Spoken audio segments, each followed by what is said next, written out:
quand vous avez une voix qui se lève pour parler en votre faveur, vous avez réussi. Que vous avez un beau pays, un pays très puissant, un pays qui peut jouer un rôle énorme au sein de l'Afrique et du monde. Et je vous fais le serment que d'ici la fin de mon mandat, vous allez voir un Congo nouveau, un Congo fort, un Congo puissant et prospère, un Congo qui va parler de l'Afrique à travers le monde entier.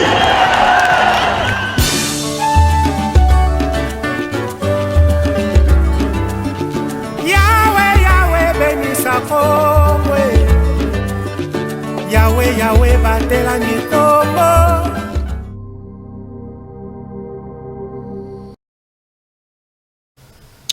Merci de votre fidélité à ce programme, ce magazine d'actualité sociopolitique Kinani. Nous sommes déjà là pour vous servir. Bienvenue à toutes et à tous dans ce numéro de ce mardi 31 janvier de l'année en cours. Comme vous le constatez, une date qui est marquée par l'arrivée du pape François dans la ville capitale de la République démocratique du Congo, Kinshasa. Donc nous sommes déjà là pour vous servir. Sur ce plateau, on va faire notre décryptage autour d'une thématique intitulée l'origine de la guerre de la partie orientale de notre très cher et beau pays, la République démocratique du Congo. Mais bien avant cela, quelques commentaires sur l'arrivée du pape qui a presque déjà foulé ses pieds dans la capitale de Kinshasa. Je suis à ma droite avec M. Danou Kefula, journaliste d'investigation. Il est déjà présent sur ce plateau. Mon amboka, mbote peboye madame. Mbote mo Pandisango, mbote pena. Je crois bonne année et dernier jour à bonne année. Et je crois aussi c'est la toute première fois émission dans l'équipe en 2023 pendant la première émission. Je crois qu'ils ont là. Il y a Soukate, mbote pena ko débattre dans un après-midi à l'ombote na ba Congomani ba sobisika bazali kolanda biso. Kandenga na loba na bito komesana to mesani na nini na passe to mesani na changement mende kona ngai na komi ko comprendre que to komi komesana mingi na Banti Valley na mboka o parce que to komi mesana Banti Valley mais il faut que dénoncer yango jusqu'à la fin les mal reste mal nazali ko déplorer likambo ya koyoka bakangi mwana mboka Manix oyo pe abandaki koleka na TV to bandaki ko sala na ba débat bakangi na yoki bazali ko koloba entre guillemets que il a outragé alors azali na ane c'est ba information chef de l'état mais na metuni tata mokonzi ko la loba na biso mokoya comme président kasho ane ko zala te infraction na outrage et ko zala raté mais jusqu'alors infraction n'a pas existé alors il n'est pas président où il est toujours président. Et ce qui manite, c'est le baki que, entre guillemets, le but que va dire qu'il y a le baki que, Kunambo Kazali Tosho, bon, moto pa bengaki, Kabila Nyei, moto a traité moto, ancien président Nyei, Azali Viva, au matisse et puis ma promotion, le moto a le but, entre guillemets, Tosho Bokangi. C'est là, le moto, le baki bongo, au lobby, Azali Vivant, oui, bien. Mais oui, pourquoi pas, dans ma vidéo, évite ma vidéo, il tambola l'émission Israël Mutombo. Il a tourné à Moto, entre Kabila, nanani. Journaliste moko pa le barake Kabila Azali président Félix Azali gâteau Kabila Azali Nyei et tambola na réseaux sociaux tu n'avais pas vu ça tu n'avais pas suivi c'est pour te dire non mais je te dis mais l'autre Azali incarcéré na makala pena ko ibisa tata mokonzi kolo batuna yo ya régime na ya ba miyibi amna le bango te wana José Panda de Mutaloba qui bazaba miyibi José Panda ministre ouais. Alors ceux qui ont dénoncé allez ko dénoncer Banti Valley ba yibisa ba utika bangba le baba le tiba rolemba et là au moins ko salimate c'est pour te dire que batu ba collaborateur no ba comprendre que yo zana yo oza ko représenter le comment te pana bango ata ba lobi tellement que bozana ba infinité bozali ba massa au cause de décision du colonne bango yango no zomona ke bazo sa ba raté ngobilaso lobeli ebikata bo lobeli ba osaleni aux DG il y a FPI on a bandé ko ba dossier mo na bandé ko limbisa mais il connaît les dossiers il est on a ko banabi il est incompétent ce qu'on le belé aïbi famille à table le ba parce que on a déjà et puis il a un dossier qu'on a bandé qu'on dédouané mais je me suis rendu compte aïbi dossier parce que apesi ndingi sa avocat na bango akende na appel na dossier balonga ki bango et ça na une dame ya defara mbongo $100,000 na FPI a futa a simbisa ka certificat d'enregistrement ça fait une année et cette dame a ko senga certificat d'enregistrement et puis il a copié ça certificat d'enregistrement même mbongo na bango cha c'est le FPI le binino pas Fatim mtiza komona na te oh pose pas Fatim mtiza komona te ya futa ki mbongo na faute ya maman ils a faute ya faute ya ngona le binino ndikolanga à part réside des zones nationales otoyoka makamba ote facture magu esalimaka ezape na FPI balando koka ba ote facture luka bato ba yibi mbongo na entreprise na suspend ba ngolongola ba musala mais pourquoi okanga certificat ya moto pendant 3 ans. Merci beaucoup na rozongela et pas non pour pesa subiso moi biscuit est bien avanti Valerwana à part des kodano que fula na zapena de merdi mazengu ya un vol de koto ya bio pe boye madame. Oh merci beaucoup mon Pandi Sango. Merci mingi na ba téléspectateurs, merci mingi na ndeko nango tozana yo wana. Lulingi na lobaka comme d'habitude. Lulingi passer koleka na kati ya mboka na biso, pas chaud eleki niveau. Eleki niveau, rien ne marche 4 ans après l'alternance. Il y a président de la République, il a remonté malunga et koleka. Il y a malam na kati ya mboka na biso, voire même bande ko na biso ya este au tongo medi pourquoi ba ko kufa. On le loko mona ngawa donc na mai na miso motema na ngai à chaque fois. Insécurité totale. Au biso toyebi bit ya gouvernement. Premièrement, ezali na ko assurer sécurité à population et puis social ya population. Eza babiloko oyo régime o eza ko salate régime moko ya bricolage. O ba ko bricoler mboka na biso oyo population to senga na ye ameka ko accorder ata mokete chance na bato wana na prochaine élection oyo ezali ko ya. Pasi mosusu oyo eza ko kombela biso mvula oyo buti ko beta na mokolo buti ko lekawa. Et puis si passe mingi na quartier na vandi na kan luka bato bakufi ebele bakufi et puis banda ko ba inondé et puis chose grave lokola babiloko ango yo ya ndeko tiseke de umela raté voire même na makadam o ba kotongela biso wana nzela za ko réunir kan luka na commune ya Selembao nzela wana bukani na mbula wana bakanifo batunga ki bukani bakanifo moko ya malunga te misale ko sali mama lunga te donc eloko moko ya malunga réalité. Merci beaucoup de Comerdi. Le 24 janvier, c'était une date marquée dans la prestation à serment. Le président actuel, Félix Tshisekedi Tshilombo. Donc, il faut totaliser 4 ans au pouvoir. Selon Bino, dans 4 ans, qu'est-ce qu'on a changé? Non, Ndeko Maxi, on parle de bilan du président Ndeko Tshilombo pendant 4 ans. Au sommet à Mboka, Bilanaï, ils largement négatif parce que dans le secteur où il y a Azu, point et belé, mais dans le secteur où il y a Mouki. Alors, dans le secteur où il y a échoué lamentablement. Ce qu'on s'est dit, c'est qu'on a dans le moi, on a Azu 10, Azu 9 sur 10 dans l'éducation physique, dans la mathématique, Azu 2 sur 20, dans le français, Azu 1. Même dans la religion, on doit 3 sur 10. On a comme une histoire à 10 0. Elle est la sommation. Attends, qui n'a eu 9 éducation à la vie sur 10. Éducation à la vie, mais à côté, je suis pour te dire que place où il y a Simbi, quand même, ça va mouquer. Ils allaient place où il y a gratuité.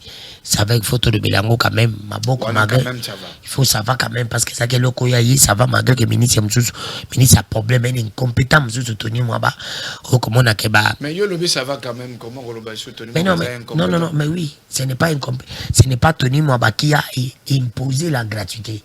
C'est le président. Ah, ok.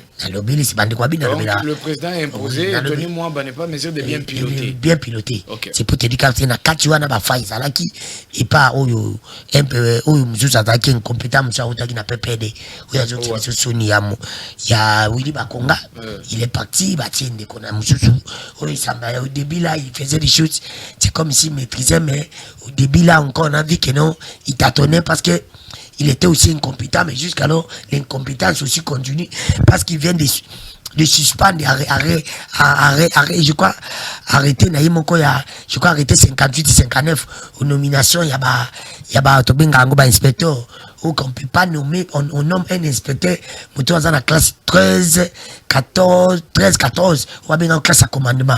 Là, on nomme l'inspecteur, mais lui, il nomme des inspecteurs, la bateau, il y a C, il y a dans la classe 13, 12, classe 13, c'est parce que ce sont ces agents. Tu comprends un peu? Alors, un incompétent, il y a tout simplement pour nous nommer, ou comme on a comme ici, inspecteur, comme il est belé, monsieur, je suis en retraite, mais inspecteur, à la place, non, inspecteur, mais place parce que tu comprends un peu. Alors, nous avons un niveau, il y a des ordres, mais au moins, côté wana, ni continue, ça va, et oui, innovation, monsieur, ça va voyage, ça laissé le président voyager trop, pour ne rien produire, ça innovation, et le président, il y a un président, voyager mingi, parmi le président Mobayak. Et ça, innovation, monsieur, sur la 4 ans, après, c'est ma promesse, c'est belé. Le premier président qui a Congo n'a pas promesse. C'est pour te dire que tout le monde n'a pas promesse, n'a pas l'allocation. Mais par réalisation, c'est pour te dire, il y a un ambition que non, il a innové dans la façon. Mais pour copier ça, bilan, c'est vraiment largement négatif. C'est comme si, au lieu que tout le monde a place, tout télémi, tout zongissima. Il fallait donc que Nathalie Bozo tout zongissima, mais tout téléma qui tout zongissima. C'est pour te dire que 4 ans d'ambition et qui vraiment a pamba. Tu sais, tu peux moi 4 mecs qui a pamba. Si vous te dites qu'il année à ça la moins loco. Tu vas saler le côté, tu chômé n'a 5 ans. Merci 5 ans chômage. Vous avez aussi une minute, les 4 ans. Qu'est-ce que vous a impressionné dans ce régime pendant ces 4 ans? Pendant ces 4 ans, pour n'engager le moins malongue samite na mboka. Au contraire, tous ici. Tous ici, makasi par rapport à nous tous à qui les bourses. Ceux qui ont 4 ans, il y a Tshisekedi. Dans 18 ans à Kabila. Mieux vaut 18 ans à Kabila que 4 ans à Tshisekedi. Donc aujourd'hui, beaucoup de gens Kabila. On dit Kabila, mais 4 ans, ils ont toujours comparé. 18 ans à Kabila, pendant rien na 4 ans à Félix Tshisekedi. Surtout comparé à nous. Pas si haut aux Aki na Yango. Na 18 ans à Kabila. Na pas si haut aux on a 4 ans à Félix. Pas si à Félix. Mais aujourd'hui, on a dit que 18 ans, quand même évelé que 4 ans. 18 ans, ils allaient évelé Kalate. Mboka et Bongana Mokolo Moko Tetoyebi. Mais quand même, 4 ans, ils ont déjà évelé. Na 4 ans, il faut déjà tout le monde à Mambo Malam, réalisation. Dès qu'on a vu qu'il faut la limite quand même côté gratuité enseignement, côté na oyozane loko monité ou peut-être encore applaudir. Et là, on a été sauf bah promesse non réalisée. On a dit ce qui est à promettre.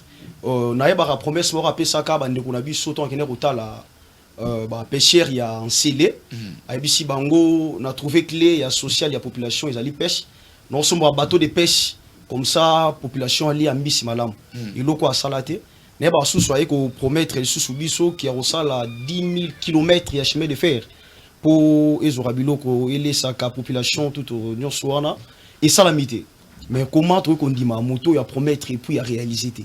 Donc 4 Félix ils allaient bah promesse et non bah réalisation. Merci Félix beaucoup. a promis mais il n'a pas réalisé. Promesse sur la gratuité. Sans réalisation. Sans réalisation. Sur la gratuité. Sur la gratuité non comme ceux qui ne doivent pas gratuité ali.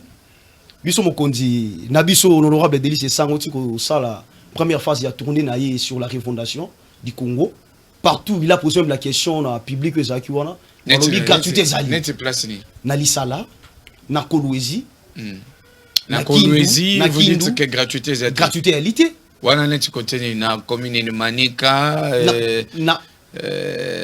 c'est qu'on dit là et ainsi de suite population générale ya Kolwezi et lobby que gratuité et zalité pe zakate c'est-à-dire na confirmer sous ici na Kinshasa il faut tout na pe fifi masuka makambo gratuité na kati ya mboka na biso et alité au contraire même Minerva les matikoleka ngana yebi naza na petit frère na palais petit frère na ngatanga à l'époque avant gratuité abete la rotolo ya abane ko futa frère mon qui ne kolo atanga mais avec précipitation il y a bricolage dangereux il y a Félix Tshisekedi avec au précipiter ça la gratuité aussi longtemps Tony attend dans le col mon côté et ko bouleverser na programme sans gratuité en gros ceux qui y a tonga qui c'est-à-dire ba prédécesseur na et puis ba tonga ba école à l'état non ba école les aki merci on va évoluer dossier il y a Pape François par rapport à notre organisation Royamba Pape Ndekodano Kefula qu'est-ce que tu as trouvé de bon na oyo omoni ya mabe na organisation na Royamba Pape na Mboka biso précisément na Kinshasa. Bon, il y a ma lamu pour n'angata que Pape pour na bandeko ya Église catholique pas chrétien c'est que normal azali koya pona na biso bata catholique mais pona na problème otozanango non mais pour ya mabe ezali ke mbongo na biso ebimi pona moto azoya visite moko nini ecclésiastique ou les azoya visite moko politique. Il vient malgré des amis ecclésiastiques politique, oui, parce que vient azoya na compte église qui non na compte ya politique malgré que papa za ko jouer des rôles mais mbongo ebimi mbongo wana bakoka ko tiango ata na social ya peuple ben na guerre tozanango alors pe na nini na atana banzela mais je me suis rendu compte que régime est un régime ya opportuniste bazolinga kokanga makambo bawelela eloko alors bakoka pe koyebisa pape pona ko l'expliquer monde entier que toza na guerre koyebisa pape que papa même babande ko ya visite mon ecclésiastique mais une politique ils na emo a dit parce que sécurité na politique ne mutaza ko assurer angwalo politique peut nganga profiter na occasion ya ko bisa papa non ben les bon l'église t'a demandé de venir c'est notre issue aussi que vous puissiez venir dans notre pays mais vous avez une capacité à koyamba yo parce que vous avez la guerre et permettre puis na papa c'est papa aibi pour misa ko na monde entier ils arrêtent pas na Congo pas pour ma Congo vous comprenez il est parmi ba décider à ko pe ko le batali lo ba moko na place azali na Vatican et ko jouer rôle monene na monde entier ce n'est pas que koya mais tellement régime bakanti que koya ya papa que kota na bila ni balingi ba capitaliser ba récupérer et kota na bila kakate mais bazwa moyen koyiba parce que tokomi na ne ya suka bango basala kandi ba créer projet ba yibi so tali ba projet na ba union so na suka détournement vous comprenez l'enda après ce que kokenda pape ngana to ba jeunesse et to kosala banquete ko yoka kuna détourner parce que dans la opération d'abilo pour mon niveau ya détournement on les gens parlent maintenant biloko ya nini ya podium uti kokuya na mvula chikotala podium ya héritier individu mutu koite podium ya fallait koite mais podium gouvernement sali pona koyamba c'est un peu request pour dire que podium wana mais je fallait na jour héritier Mboule Beta na stade quand même non Mboule Beta non attention Mboule Beta qui est héritier et Beta qui mena kati stade wana ezaki mupepe qui mupepe ata Mboule après l'équipe ça mupepe c'est pour te dire que tu es à niveau et loko ko ya kala mupepe na Mboula te et quoi ya kala mupepe parce que bango fallait pas niveau so moni biloko ko ya bon c'est-à-dire excusez ba matériel ba musicien héritier n'a fallu ba monter ba podium quoi bien. Il y a bien que par rapport mais tandis que gouvernement pour ba bricoler c'est pour te dire c'est pour te dire que non qualité kuno mona so landi bien ba e ba on bazanga ba ko ba kelo projet pour na papa et que ça ba ko dépenser par exemple na 5 millions bongo akuna basali 1 million 4 millions et qui n'a pas poche. C'est pour te dire que besoin qui occasion il y a kobimisa mbongo pour ne rien. Alors ceux qui les loyo et donc on a s'appelle comme un point positif et les qui c'est que l'église nyonso baza nzambi mais baza na pas politique mon côté lelo bande ko nyonso akri ba yebaka ke ceux qui catholique à lobi bo solo te na yi politique ba yuka parce que pour un catholique ils ont des guides de vérité pour être zalaki na makambo ya Denis Kadima on voit catholique zaka ndemo ko ne guide de réveil dodo kamba pe mais lelo ba monique dodo kamba ta ke braza soka lingaya jamais ba ko ya mini ba ya papa dodo kamba ko ata 30 secondes à fieri mais qu'est-ce que je voulais dire encore le président église de réveil Dodo Kamba azaka pona Congo tandis que pape c'est le monde entier mais yango c'est catholique et lobby pour catholique c'est monde entier c'est catholique et lobby faut ba yo kaka catholique ça influence c'est-à-dire par là hôtel ça bango baba ndima c'est catholique mais ce catholique la vérité oh catholique azaka neti église nyonso c'est pour te dire que bazwa ba valeur catholique et l'ex monde entier mais pona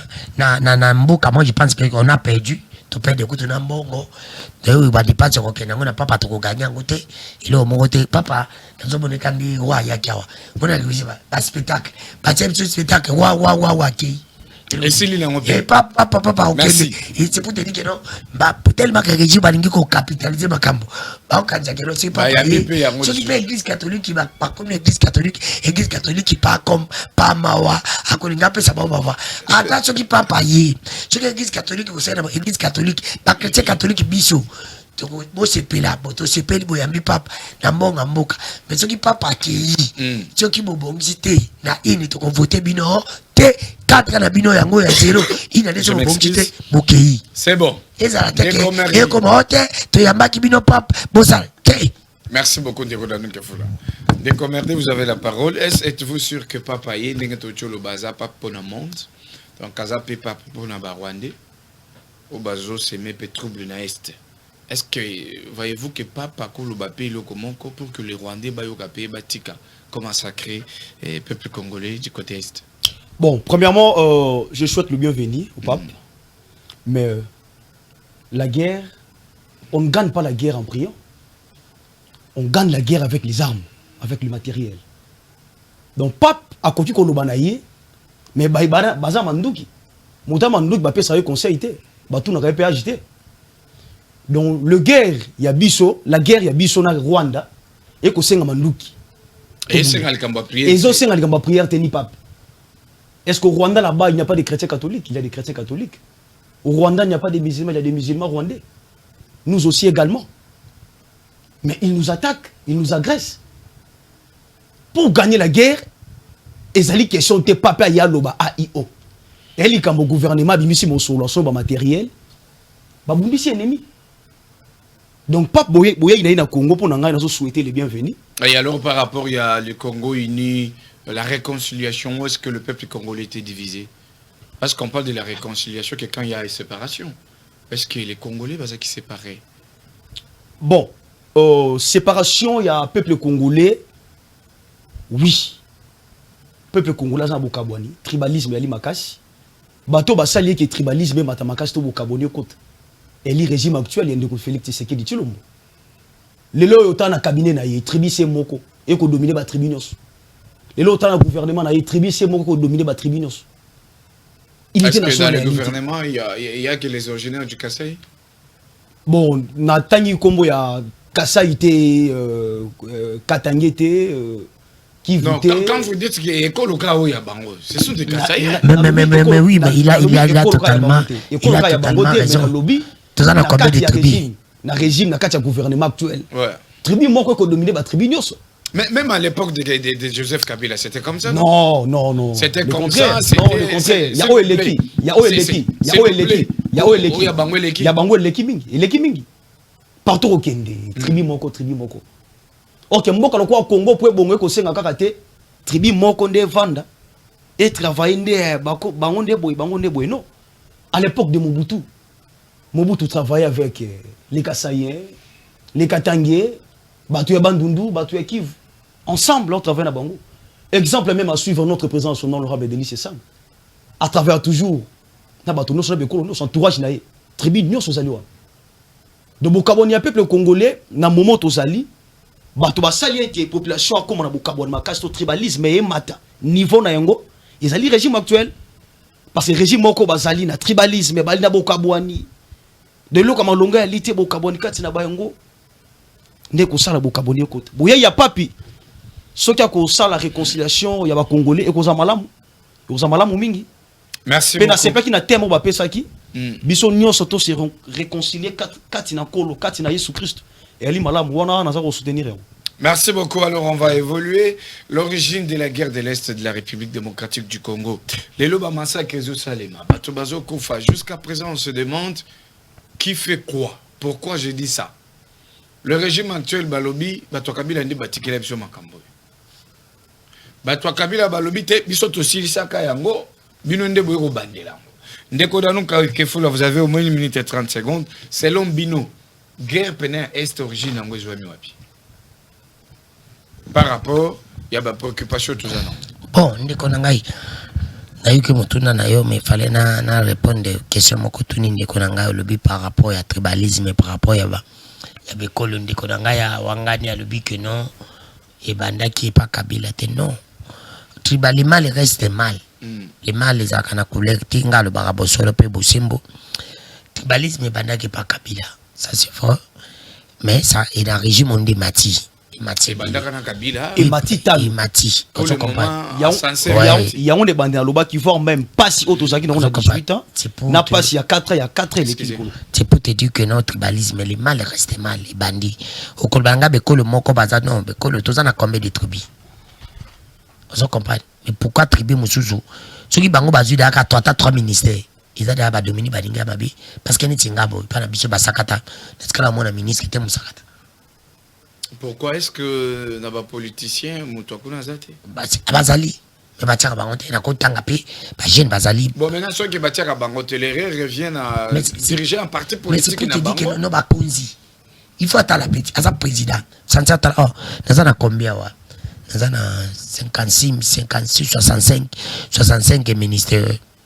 Ah, ça va, il faut battre botin de langa battu fona tala bekolo ceux qui osa quota ya MLC osa na quota combien bangala 5 quota tindelanga mungala muswahili par exemple mu pygmée par exemple musengele namona quota pe kuna combien IDPS pour 5 botin de langa pe musakata muteke. Donc faire que toutes les tribus se retrouvent dans ce cas de gouvernement. Mais pourquoi seulement quand à côté ceux qui d'abord kasai baza 3 dominer baninga c'est ça les bango baza makasi na tribalisme na népotisme mobilo baina baza makasi na biloko na bango bainango ozomona keno mboka izongi mwasima soki tokina makambo tuni parce que biso toza ba jeune photo telemelango kabila zaki nango c'est comme et ça mabe ce n'est pas que kabila sala ki mabe faut bango basa mabe. Pour exemple, on va casser Kabila, pas ça. Kabila, fallait pas ça ce qu'on a là. C'est pour te dire que Bango, bazandi mo kana Kabila. Yanga le bagagene de Kuchilombo la régime na yi. Azali na Kabila bis, il est directeur à campagne ya Kabila. Soki Kabila zongi directeur campagne na yi de Kuchilombo parce que azo sala kama B, tu vas comment préférer Kabila. Pas plus tard que aujourd'hui même mon frère Azan en face nanga le bi que auto Kabila zaima bien mon ka yekuta le bi Kabila zaima bien. On évolue. Parce que Kabila zaima bien mais les loyo Kabila biso c'est to boya Kabila. C'est pour te dire que ndiko tshilo mazo sala na bosolote. Alors mutuna na yo guerre est na ko le bakezali ezali mutaya nango te ezali guerre ezali imposé à cause ya richesse on zamba pesibiso. Donc selon l'analyse na yo guerre est attention qui ndiko tshilombo ayaki abandaki président ya Congo alingaka kutaka guerre est.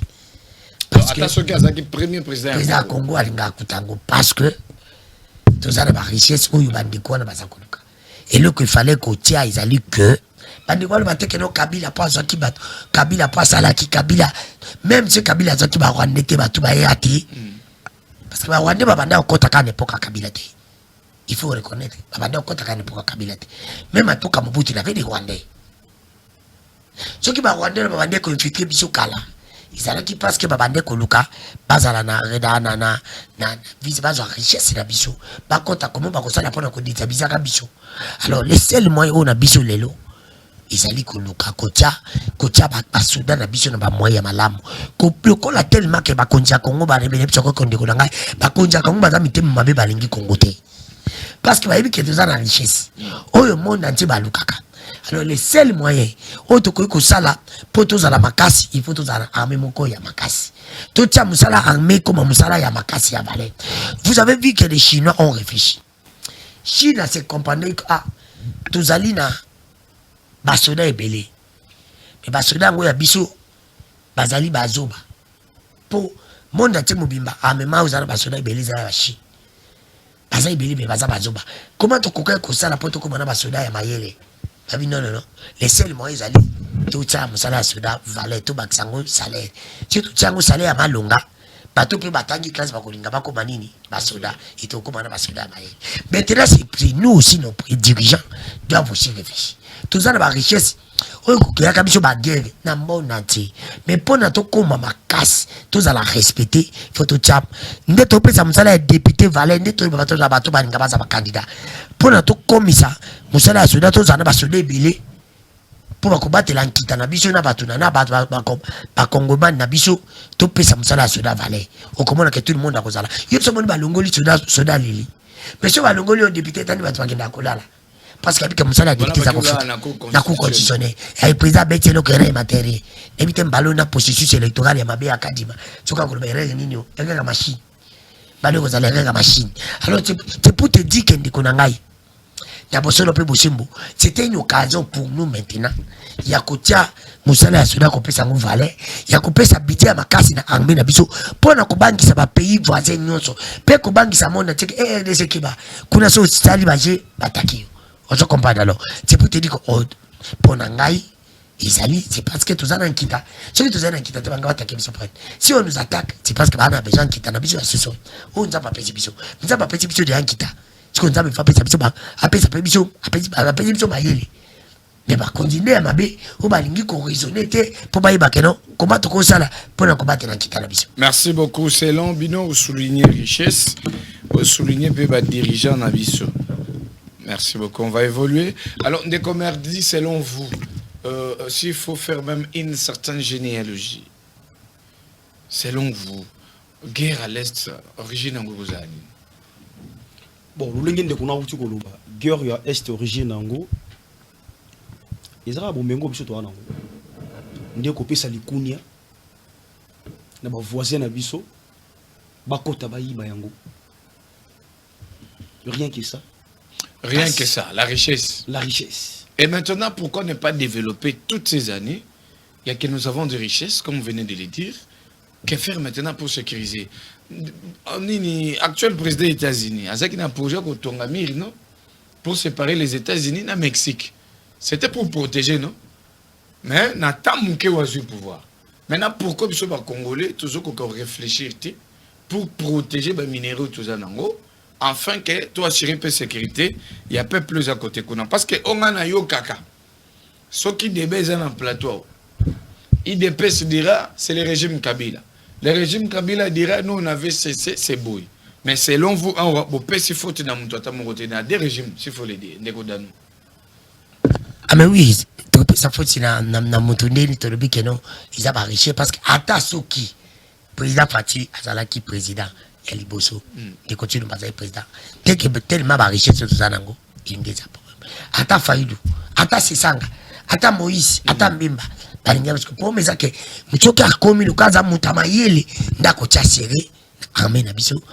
c'est-à-dire pour le moment, Ata tu changer président. Mais dossier Est, il va continuer toujours, s'il faut le dire. Il continue toujours parce que bango bon souci na bango zali parce que ba minerai na biso basa na pe organisation entre guillemets que la grandeur aussi. La grandeur aussi dans notre pays. Ils ont fait mais ils ali kaka pour ngai. Ils ali que moto ya koya atia série na koto wana mais régime on dit ba série pour maintenant difficulté to comme nango que to za na régime moka ba amateur. On va tout ça. On va composer ça. Bango bakolo bateke non. Kabila pas Kabila. Kabila n'est pas moi même si Kabila est là. Kabila ayaki na bango nous acceptons. C'est que Kabila qui Kabila n'est plus. Puis on peut sa solution. C'est bon. Parce que bataka mukonji. Bataka mukonji pour na couper ça. La solution. Bataka mukonji te pour ya kakolela. Bango bakomi pour balela. C'est bon, merci. C'est ce que moi je dis. Le lengin de kona autour lo bande ko lobi lo mo za moto ya mingi ya lobi. Attaque ou va changer régime guerre cause la caca non faut tout le là il qu'on a moto donc toi tu n'es pas d'accord avec ça là je suis pas d'accord qu'on changer moto so va changer moto na l'irresponsable et responsable c'est celui le big guerre cause là mais moto va kotia comme il azama yele à cause na idée à kosisa à kotia serré il nous faut un nouveau leadership c'est ça il nous faut un leader responsable dans ce pays pour assurer la sécurité de la population congolaise en général. Parce qu'un responsable, c'est celui qui apporte des solutions là où il y a des problèmes. Le régime Tshisekedi, mais c'est Tshisekedi Tcholombo même, dans le Yemoko en particulier, donc Azo prouve qu'il n'est pas responsable. Parce que lorsque Oyebo Koutimboka na été critique, il y a peut-être Robert Tolo qui y a Koutimboka Abitumbezalaki. Mais Kabila aussi a eu ce pays, ça qui va mboka ça coûte beaucoup bon. Ba coup parmi pas mboka biten. Y est envoyé. À côté on a coûté guerre na katia estewa. Normalement mato ina yeso ki eyoka ka mingi. To bande ko za l'attention ko yoka oyo mokonzi na biso bande ko yebisa lorsqu'il était à l'union sacrée, mais to comme il a été posé. Parce que le président c'est ça on lui disait toujours. Le président national d'Élysée Sanga Ipungu Djakansen disait toujours Poto longa bitumba oyo il faut tout ça la réforme na kati armée pe kotia mosolo ya malonga na kati armée kokondisa mosolo ya ba institution oyo boje minene ko sangisa mbongo wana pe apesa na projet na yango et puis kotia na kati armée si l'armée azali na mosolo ya malonga na budget moko ya malonga si l'armée azali na ba matériel ya malonga tokobeta lisote ke po guerre ici na est tokende kozwa ba Ougandais ba ya ba bundela biso force régionale et bundela biso. La paix ne s'achète pas, la paix se construit. Pour garantir la paix et la sécurité du peuple congolais ici dans ces pays, et qu'on sait encore que force régionale et à nord, c'est nous-mêmes le peuple congolais. Il faut assurer la sécurité na biso. Et na moto moko ta ko na Congo, apé sa kimia na Congo. Et ça biso monde to imposer kimia na kati ya Congo. Pe force régionale wana ngazo kamolo moko comment deux pays bali na conflit. Deux pays en conflit et puis ambassadeur mosusu ba kei pe wana mais ambassade ya Rwanda dit le fonctionnera toujours. Ah, ils ont fonctionné parce que l'ambassadeur était parti. Ambassadeur est parti mais Batoune va travailler toujours. Ba journalier va travailler toujours. Ambassade ya Rwanda travaille toujours, ils ont toujours vers l'ambassade. Merci beaucoup, on va évoluer. Avant d'en c'est Labino Maloba, je tiens quand même à féliciter le DG à Fojek, M. Laurent Mouzemba, par rapport à Koweït première édition. Tout le monde est quand même bilingue, bah qui a un projet, bah tiki yango, bah recevoir bah projet et bah soit qui peut financement. En tout cas, coup de chapeau pour la première Koweït. Tout ce qui peut na bilingue, bah gozela ka o ngai fona kende boye, musala nde ba pesa ngai. Faites des projets. Allez-y déposer pour être Makambu et Zalapé bien à côté Nabino. Décodanu que foula. Nous parlons awa de commerdi à lobby, il nous faut un leadership responsable. Un leadership responsable de celui qui montre ou qui apporte des solutions quand tu as des problèmes. Mais nous avions vu le président Tshisekedi faire des lobbying. Il était en Angola, il était par-ci par-là. Et produire nini? Par-ci par-là, Azoluka pour que Kimia Ezonga. Bon, là, on va dire qu'il y a toujours les responsabilités, ou bien il y a quand même l'essence des responsabilités. Mais ndekonanga na lobby na bandeli kolebisa ndekonanga za en face na lobby que guerre ko continuer kaka parce que tozali na richesse pe tozali na étendue ya monene. Mais mon conduit à Koya, oya kozala responsable. Kozala la capacité ya ko battre la richesse na biso na grandeur ya notre pays en mettant du sérieux na armée na biso oya ko bangisa pays ba africain ka ate me monde entier ndenge Mobutu à l'époque abande ko bangisa. Est-ce que vous êtes sûr que les occidentaux, excusez, ba koko ndimata so to changer un leader ndenge bolo bango et que armée à Congo, ezala une armée forte pour protéger nos richesses et notre population. Oui, mais ce n'est pas que si on est les Africains, on ne peut pas être fort. Le Congo n'appartient même pas aux Occidentaux. Le Congo appartient aux Congolais. On se comprend. Ce n'est pas que ceux qui sont africains n'est pas cause à la forté. Ce n'est pas dit que si nous sommes les Africains, on ne peut pas être plus fort que, par exemple, les Européens.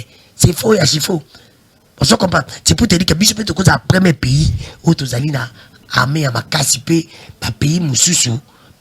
Même il y a pas de c'est parce que si nous mettons un peu du sérieux, parce que nous avons la capacité de le faire.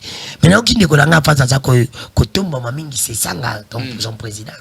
Mais mon frère et ami, tombe la trop c'est ça, c'est comme si il est le seul où il y a qu'on mène. C'est ça aussi, il a quand même sa responsabilité. Parce que tout le monde m'a c'est ça, le député national. Et m'a bandé qu'on a 21 000. S'il était sérieux, il fallait le bango depuis Kala. C'est ça qu'on n'avait pas dénoncé. C'est-à-dire qu'il a dénoncé qui a monté pour nous. Ça fait responsabilité. Oui, mais comment il Mtalingi a dirigé le Congo? Car je me dis le meilleur belé bongo un modèle. Parle-moi un peu de 600 en tant que minot. Il a dit ça après. Et à Banga qui coûte même Koloba, elle va y couper ses sanctions. Non, même pas. Eh bien, tout n'a c'est ça qu'on nous avait pas dit. Hollanda qui audite, on a bien entendu. Hollanda qui audite, on a bien entendu. Hollanda qui a bien entendu. Politique, ça peut être plus posé que vous. C'est parce que ceux qui ont le dénoncement, il y a 21 000 $. La Rolobaki, c'est ça, on son moto ya mon amboka. C'est le Tango Lobaki Makambu, il y a réduction du train de vie de l'État. À Beta CT. Des commerdi. Na dépassement budgétaire. Au Corée cadré la présidence. Des Kodanu, ceux qui te pêchent au Malom. Des Kodanu. C'est ça le baki va réduire le train de vie au Cameroun n'a pas le baki. Mais qui l'a commencé? C'est ça qu'on nous avait pas dit que Bissot aux aura 21 000, il faut pas réduire. Quand on parle de la réduction, camarade, quand on parle de la réduction, on peut réduction des institutions de l'État. Que c'est ça qu'on connaissait très bien sur le salaire. Mais quand on parle de la réduction du train de vie de l'État, en commençant par la présidente de la République, Tiko Kitabe institution assez. Ensemble, on a 4 exacts. Mais le problème de Rodano, le biais c'est pourquoi est-ce que lui n'a pas dénoncé que net Ngaï n'a 21 000 pour Nangaï. Mais il a parlé qu'il y a le dépassement budgétaire au sein de l'Assemblée nationale. Bolande en côté. Et puis après, c'est un projet naïe. Tu réduis 30 de vie de l'État. 30 de vie de l'État, tu réduis en haut. Assemblée nationale, ils ont appartenu à 4 wanate. Bah député, bah appartenu à 4 wanate. Loba makambo monique ils ont la moitié là côté on a obeti banda hier lobby bouillé nganzo répéter makambo ya linga loba ba bengi saki c'est ça na audit ndeko dano yoka ngana komina molobeli no lisusu a lobby bouillé yozo kumisa mingi c'est sanga mais ye amon que c'est sanga pas za pena responsabilité pour ceux qui azaki responsable na moment ya réduction on il fallait que loba déjà que ngai netinga ba ofutanga 21 000 c'est ça ce qu'il voulait dire. Maintenant, na point wana, au qu'est-ce que vous réagissez pour na c'est ça la responsabilité. Alors maintenant, na répondre. Non, na répondre. Na répondre Sigano. Na répondre Sigano. Quand on qu'on dit maté au l'excellent quoi. Non les qui s'était parce que yo zanani. Parce que mon okoza ngani mtu na oloba. Et là on a botika au l'excellent. Parce que toi tu défasses ça moi je défends le pays. Makamo oyo il n'est pas un modèle. Non, otombola ye devant notre Nicolo soki oloba pour c'est ça on peut te lapider en ce moment. C'est ça. C'est ça. En public sur le c'est ça. Oui. Bah lapider mais ça non pas population. Il n'est pas un modèle. Non, ce n'est pas un crime. Il n'est pas un modèle, c'est ça. Mais Nabi c'est ça qui c'est ça. C'est ça. C'est ça qui parce que Félix a fait que poste. Mais je te dis maman Séraphine Kaloubi a outa parti le vice-ministre de défense, la vice-ministre de défense a outa parti. C'est ça nga qui poste. Parce qu'à mon avis, il peut être vice-ministre. Tu as compris? Mais oui, non. Tu ne peux pas de ce sang. Même pas. Il ne faut pas comprendre l'intelligence. Même pas. Dès qu'on a toi, tu comprends l'intelligence. C'est ça est intelligent. Si tu ne peux pas de l'intelligence, il n'y a qu'une intelligence à ce sang. Il est intelligent. Mais combien est irresponsable? Il ne faut jamais le dire. Ah, il est irresponsable. Mais oui, mais c'est clair. Mais c'est ça. C'est clair. Félix est irresponsable.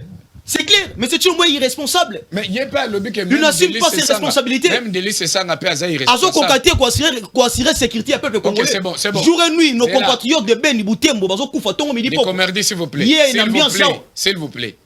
Selon Yoshikoui, vous dites que c'est ça qui est irresponsable. Et le président de la République est irresponsable. Oui. Vous êtes. Je l'assume. Je vous l'ai dit. Maintenant, quand on lui dit que c'est ça qui est irresponsable, Zoboyango. Naboyango. Et là, ce qu'a mis devant la population à un moment où tout sali, il risque d'être lapidé. Donc ça sera de même avec vous quand vous dites à un président. Non, même pas. Okay, la population a 100 ans. On évolue. Population est 100 ans de coutume. C'est ça n'est pas aussi un modèle comme le monsieur est tenté. Il y a un plateau. C'est ça un modèle pour ce pays. Il fallait tout y bas. Mais alors, si on m'a réduit train de vie, je ne sais pas, je te donne l'information. Tu sais que ma train de vie, il y a une institution, il y a pas, il y a Sénat, il y a l'Assemblée nationale, il y a qui réduit, mais ça va député qui dit. Et tu sais, quand ceux qui va réduire ma train, ce n'est pas que va réduire ma salaire, député. Institution ça na makambebele na kati je ne sais pas. On peut pas connaître ça bon que non. Batinda kabino mbongo de batinda l'ensemble. Papa batinda ba 1 million. Batinda sou, papa batinda ba 2 millions. Bako pesa bino 1 million. Mais na kati ya 1 million wana, il réduit ça là ba député. Bazana biloko mususu ezalaka neti ba mbongo mususu o ezalaka na kati ya ba bigo tu ne sais pas de bako réduire yango. Mais si c'est ça était modèle et ba benga ki fa non. Moi c'est ça nga kuta kosa kabisa OK. Azaka monument na été mbongo ne ba donc déjà. C'est ça qui a formé. Il fallait c'est ça qui modèle. C'est ça aussi quand même il fallait c'est ça qui a été ministre non. Nambuko Opé. C'est ça les grands problèmes. C'est ça qu'on a travaillé. C'est ça qu'on a travaillé qui n'a pas de ministre, il a fait ça. Tout n'a eu à trois choses. Oh, quand c'est ça qui était ministre, oh, il y a ça là, le ticali modèle. C'est ça qui a tout na TV, c'est ça qui était par exemple le ministre en sport, dans beaucoup de exemple. Peut pas voter à Zonga. Ceux qui va voter le ministre de Congo. Oh, bah ça là. C'est ça merci, merci beaucoup. Merci. Sa candidature était sur le s'il vous plaît, s'il vous plaît. C'est ça, il ne sera même pas candidat président. S'il vous plaît. Il ne sera même pas candidat président. On est dans notre sabab. S'il vous plaît, Toyokana, s'il vous plaît. Posez informé. S'il vous plaît. Le président se sent déjà.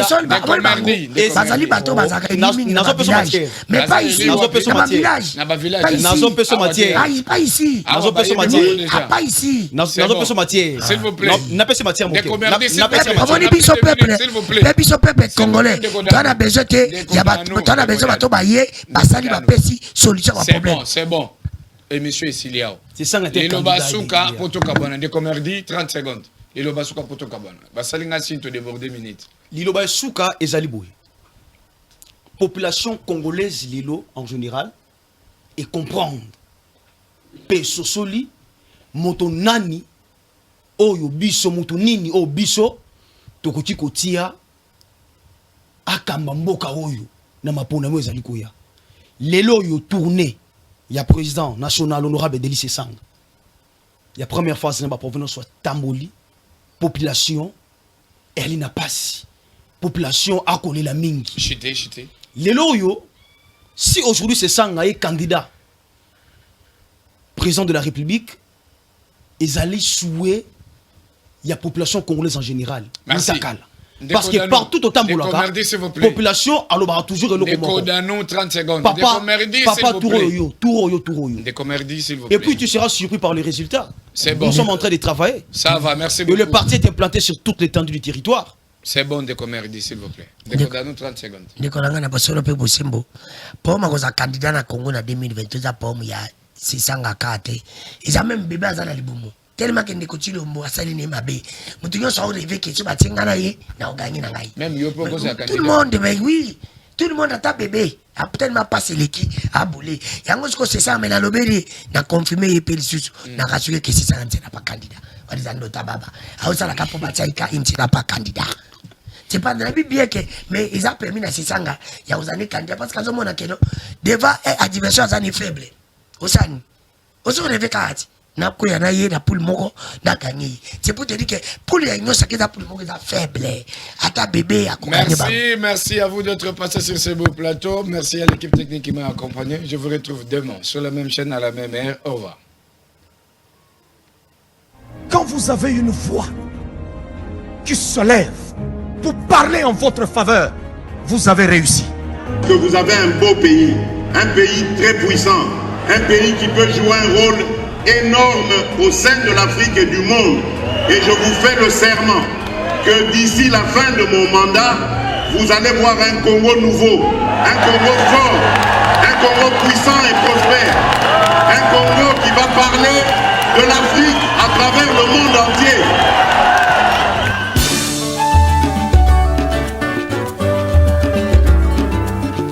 Yahweh, bénis sa Yahweh, batela niko